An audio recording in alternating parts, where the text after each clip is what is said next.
Welcome back, music lovers, crate diggers, and record collectors. This is Anton Music. I'm your host, Ant. This week we're going to talk a little bit about what's been going on in music, a couple of big things. Got some new records, obviously, to share with you. So let's start off with the big news. Big news today, okay? The Beatles. The Beatles, yes, the Fab Four, John, Paul, Ringo, and George, have released their last track. It's called Now and Then. It's going to coincide with re-release of the Red and Blue albums due sometime before the holidays. I don't know the exact date, but today they released the last track. I watched a mini documentary here on YouTube about it. It's about 12 minutes long. It talks about how the process in which they got the music together. Basically, once John passed, they had some demos that he was working on, and Yoko graciously gave him over to the remainder of the band for them to work on.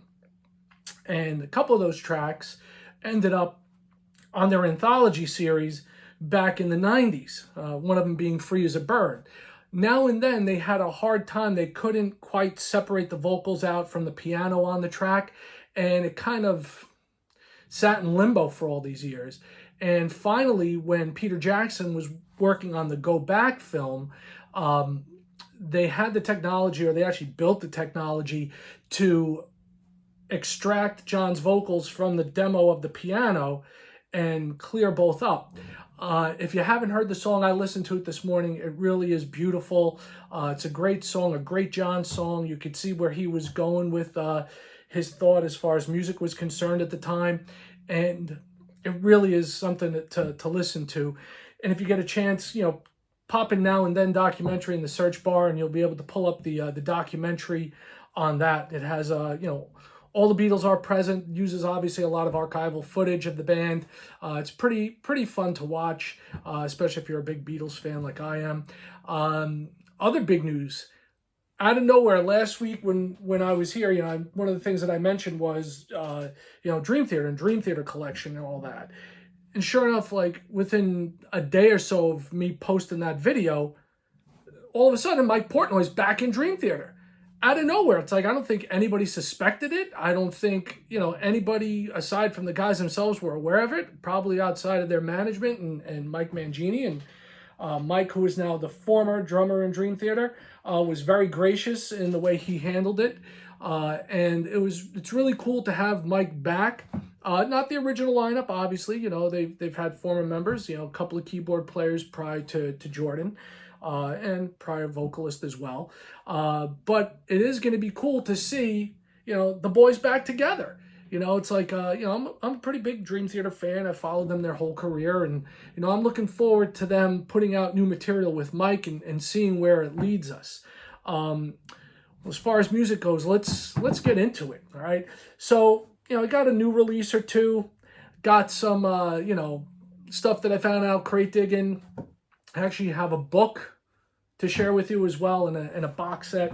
So let's get into it. Let me get this out of the way a little bit, and let's move into this. All right, first thing that I got was Todd Rundgren, and this one is Ultrasonic Studio 72. This was recorded out on Long Island, New York, and this was Todd and band in a studio on Long Island, Ultrasonic Studio, recording a live for radio broadcast to promote the Something Anything album, which was put out for Record Store Day, I think the second one last year, for of Something Anything box set, which is really fantastic. I have that here in the room with me.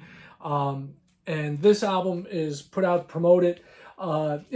It's got some great classic, 70s AM radio gold on here. It's got I Saw the Light, It Wouldn't Have Made Any Difference, A Dream Goes On Forever. It also has some other songs on here, like Piss Aaron, Georgia Swing, Broke Down and Busted, Outside Love, Heat and Blaze, and Feel So Good to Be Alive, and Slut to round it all out.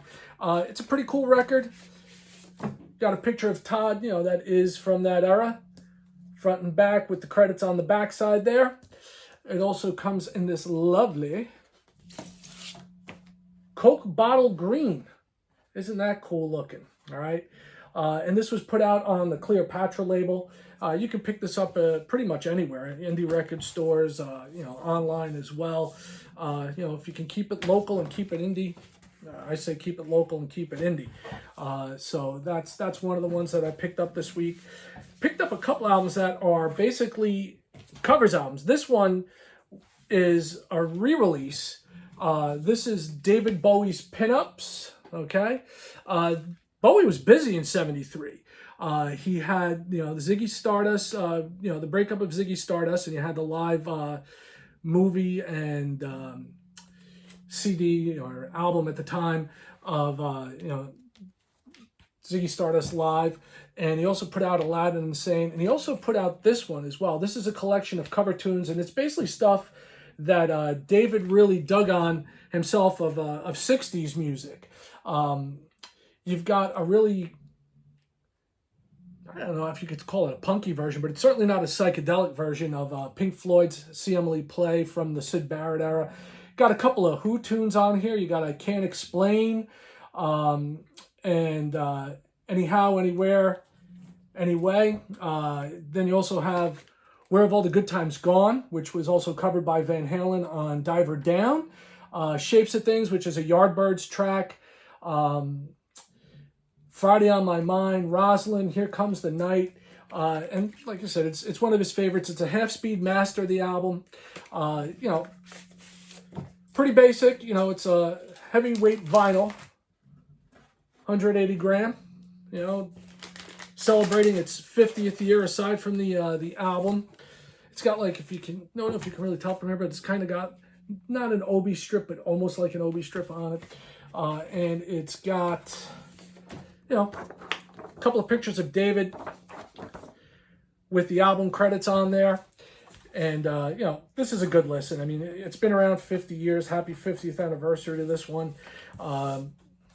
Great album. I dig David Bowie, always have. Been a Bowie fan since I was a kid. I can thank my cousin Donna for that. She got me into Bowie when I was a kid. Next thing up is one of the new releases. And even this new release, this other new release, is some covers. The band covering themselves and the band covering other artists. It has a couple of guests on here. This is the new Duran Duran album, Danse Macabre. And this is a gatefold album. It was released for Halloween. Came out last week. It's got a Ouija board in there. And if you want to play along, I know my buddy Kevin Sheen would probably suggest against that. Not really his thing anymore to play with Ouija boards, but we'll see if Kevin comments on that. This is basic black. It also came out in a smoky black and gray vinyl, but I did not get a copy of that. I didn't want to wait, so I wanted to hear the album. Have to admit, when I was in high school, back when dinosaurs roamed the earth, back in the 80s, I was a big Duran Duran fan. Kind of hard to miss them.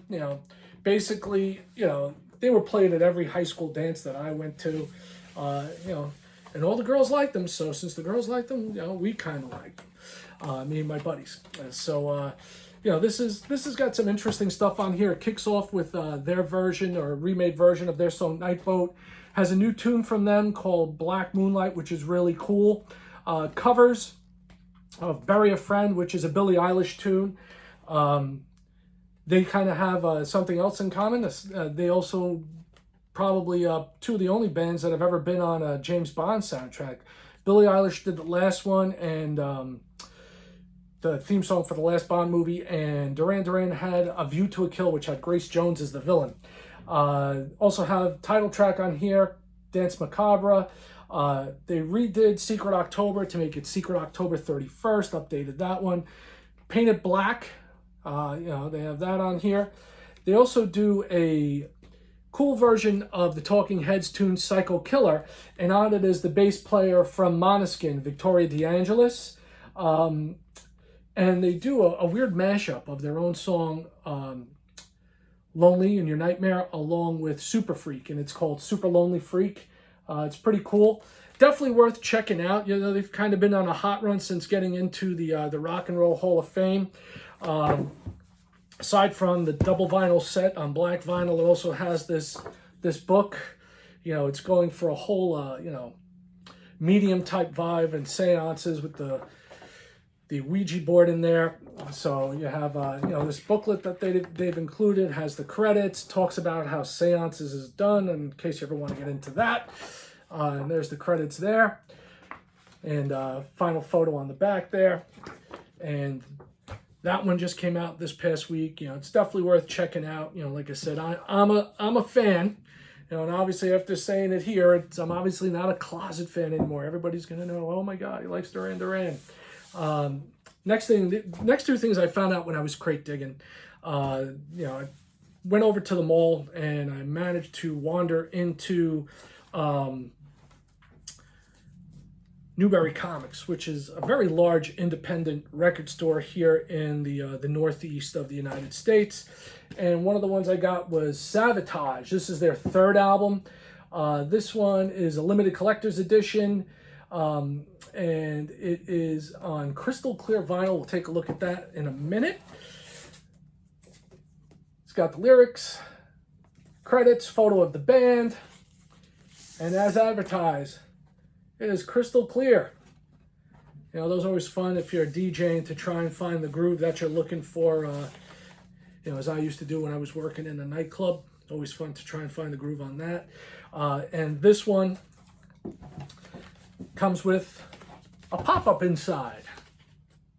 So cool, a pop-up. So it's got the fist breaking through glass there. Open it up, boom, right in your face. And this was the third album from them.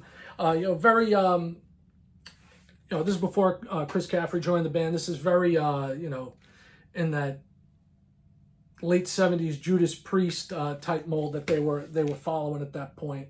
You know, it's the original album. It does have a bonus track on here. You know, it was recorded up in Bearsville Studio here in New York, called No More Saturday Nights.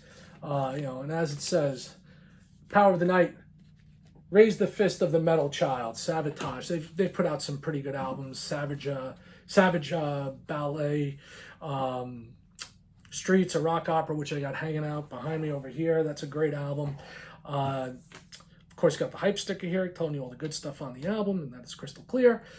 Next thing that I found was, this is an oldie but a goodie, and this is on straight up black vinyl. This is from Metal Blade's 40th anniversary collection. None other than Merciful Fate. You know, this is really old stuff from them. You know, this is where it all began for them. And this was released a few years back. Like I said, I was in the mall, I saw it. I didn't have this on vinyl, so I was like, you know what? I love this album. I'm going to pick it up. It's got such great tunes on here. And also, you know, along the same lines as Savatage, it has that 80s metal vibe, except you got, you know, the King's vocals on there, which are just totally over the top. You know, kicks off by Doom by the Living Dead, A Corpse Without a Soul, Nuns Have No Fun, Devil's Eyes, Curse of the Pharaohs, Evil, which is probably my favorite song on the album, Satan's Fall, and Black Masses. Like I said, you know, pretty basic, 108 gram black vinyl. You know, I got the logo on there and the album title and all the tracks, you know, pretty basic. This one came with a download card, but at this point in time, who needs a download card when everything is so readily available on the net?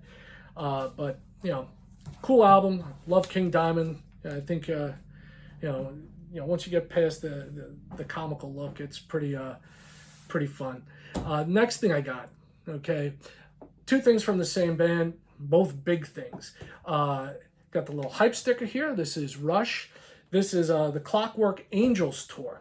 Okay, have this one on CD as well, and finally got it on vinyl. I finally saw it at a price that was reasonable.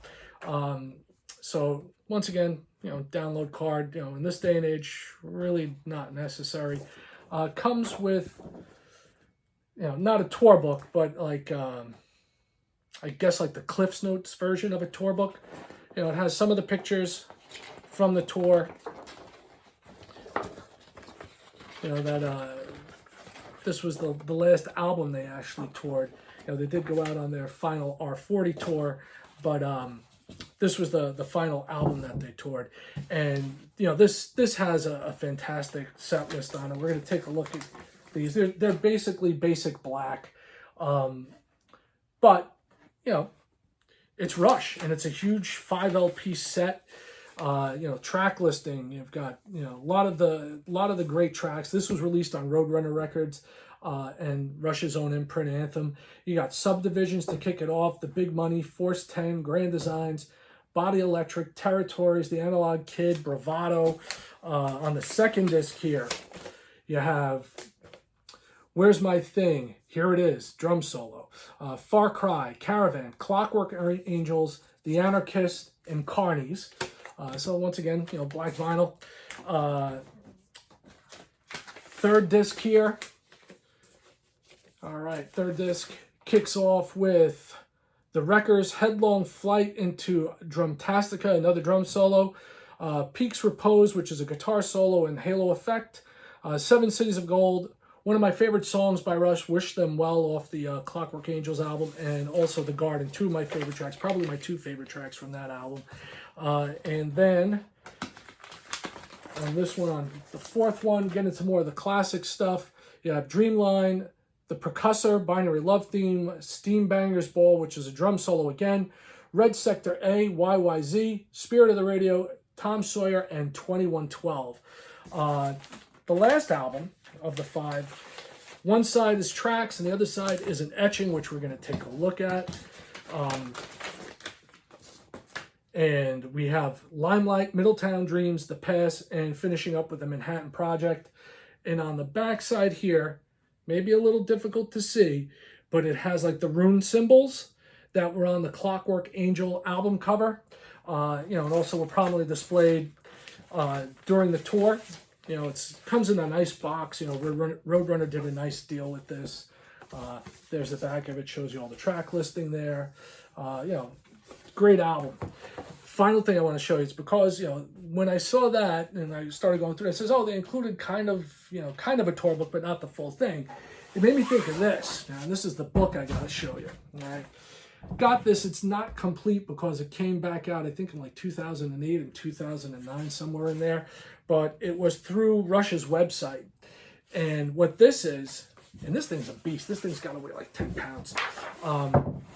Says it's the complete tour books. Well, it's a complete tour books up through 2004. And it literally has every tour book that Rush ever put together. So you go all the way back to 2112, and Neil Peart right there. He was the man that took care of all the paper stuff for Rush. So he was the one that planned all this stuff out, and basically was the impetus behind getting these tour books out there. And Neil was the one that took care of this as well. It's got some fantastic photos of the band going all the way back to the 70s, all the way up and through. It's really neat to look at where they were at overall from a touring perspective and how they've changed their look over time. And how they went through the late 70s. There's Neil again. And then you got Geddy. All right, so you've got everybody in here. You got the discography through there, through that time period and that tour. And it goes all the way up. We'll skip ahead here. So this goes to Roll the Bones. Kind of fitting to take a look at that as well. It's like, here's a picture of band comedian Alex Lifeson. This is pretty cool. It's like I was lucky to have purchased it back then. I wish they would re-release a new version of it that has, that encapsulates everything, that finishes everything up. But it does go all the way through their entire career. Take a look here. This is, from the 90s. Test for Echo. We'll thumb ahead here a little bit. Get an idea of like stage setup, album covers, just the way they put everything together. If you know Rush, you know how awesome they were as a band, and I definitely miss them. But cool book, Rush 1977 to 2004. If you can find yourself a copy anywhere and you feel like giving yourself a hernia, pick one up. They're great.